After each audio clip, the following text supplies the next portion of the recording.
তো গাইস মাছ দেখো, এগুলো সব আমাদের পুকুর থেকে ধরা হয়েছে। এখন ধরলো মা আর বাবা মিলে, অনেক মাছ ধরেছে, এখনো ধরছে পুকুর থেকে। তো এখানে দেখো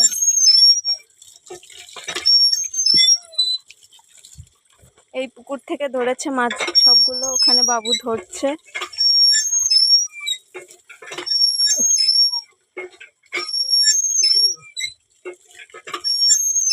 মাছটাকে দেখো, এটাকে যেইভাবে আমার বাবা জল থেকে ছুঁড়ে মেরেছে সেইভাবেই ও এখনো ওখানেই আছে, আর এত মাছ পেয়েছে। এখন আমার দিদা বসে গেছে মাছ কাটতে, দিদা মাছগুলো কাটবে, আর আমার মা বাবা এখনো মাছ ধরছে। এতক্ষণ নেট টানছিল, এখন হাতে ধরছে মাছটাকে।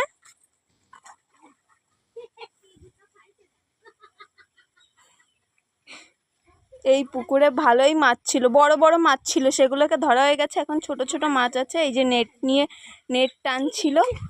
কত বড় একটা মাছ লাফালো, তোমাদেরকে দেখাতে পারলাম না।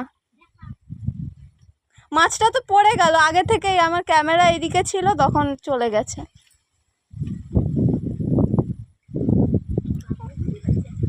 গাইস দেখলে তো কত মাছ ধরছে আমার বাবা মা, আর ওখানে আমার দিদা মাছ কাটছে, আর আমি এখানে দাঁড়িয়ে ভিডিও বানাচ্ছি। এতক্ষণ মাছ আমি ওখানে মা ছুঁড়ে মারছিল, আমি সেগুলোকে কুটেছি, আর এখন আমি চলে এসেছি ওখান থেকে, মায়ের কাছে একটা হাঁড়ি দিয়ে চলে এসেছি।